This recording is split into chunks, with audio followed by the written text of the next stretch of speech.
Sports Source is brought to you by Franklin Motor Company. You can find them on Facebook and Twitter. Just visit their website, www.franklinmotorstn.com. Your ride is here. All right, so we got two soccer coaches here. Coach Clapp, you guys, what a game it was yesterday against CPA. Really exciting, 3-2 win. Down to the last. Can we talk about those last few seconds? Because that was tough. That would mean my heart was pumping. You know, I'm not really I can't really say I'm a fan of either team, but you know, it was just so exciting. And Bo Schaefer to come out of nowhere to make that save. We'll have highlights of this later on, but so you'll know what I'm talking about. But you guys are up 3-2 late, and Bo, talk about that save from Bo Schaefer. You know, Bo's a fantastic keeper. He grew up with the youth system here and has been taught very well. And he's always on point, and he was ready to make that save. And he's done that. He does that consistently. He keeps us in the games against tough teams, and when you know it calls on him to make that save, he does it. So we were excited about it. Don't get me wrong, but you know, Bo's that type of player. Yeah. And then what a game that was. I really thought when CPA was given the red card, I kind of thought the game was over. You guys are taking a PK. Of course, you know that PK hits the back of the net. You guys are up 2-1. It's 11v10. You think easy win at this point. I mean, I know that's not what you're thinking, being the head coach. But as just a third party spectator, I was thinking, okay, Paige has got it. It's over. But credit CPA, they came back and got an equalizer. Yeah, you can't ever sit back against a team like CPA, and I think we did a little bit. We got a little bit lazy on our back line, and they thought it was going to be a little bit easier at that point. But CPA's got very good athletes. They were coming at us. You know, they took that defender off the back line and went to a 3-back system, and so they were coming at us. They weren't holding back at all, and we just kind of got a little bit comfortable, I guess, with that being up a man. But we definitely came back after that goal. We were going for the win. We changed up a little bit and pushed some guys forward, and we wanted to win last night. Yeah, I could tell. Well, you know, I thoroughly thought when CPA tied it up, another thing I was thinking was, okay, they might drop 10 behind the ball and just take the draw because they're down a guy, and they're playing against a tough team in Page. They might just say, okay, a 2-2 tie, we can live with that. But they started pressing, and they looked like they might get a third goal.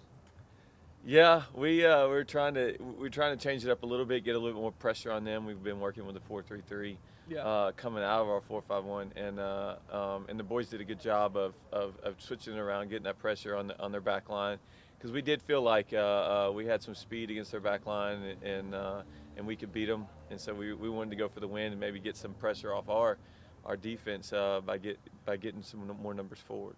It was an exciting game. We'll have highlights from that later on tonight.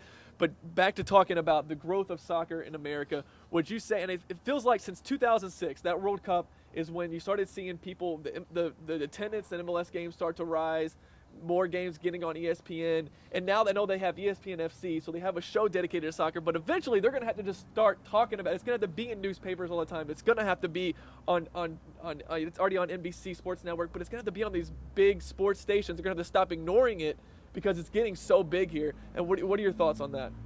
I mean, first off, I feel like our rec programs are creating, a fun environment for the kids to come in and play that just want to be fans. Our youth programs, our club coaches are doing a phenomenal job of creating not only a great environment for a player to excel in, but also to continue to enjoy the game. Really that's the credit in this area. It's going to, across the nation, them doing that is creating, a good environment. Definitely, we have a lot of, here in Nashville, we have a World Cup.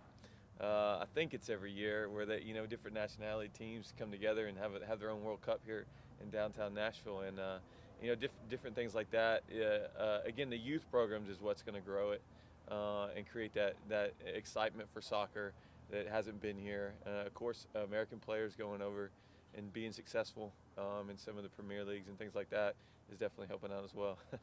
And Coach, what do you think is attributed to the growth of soccer here in America?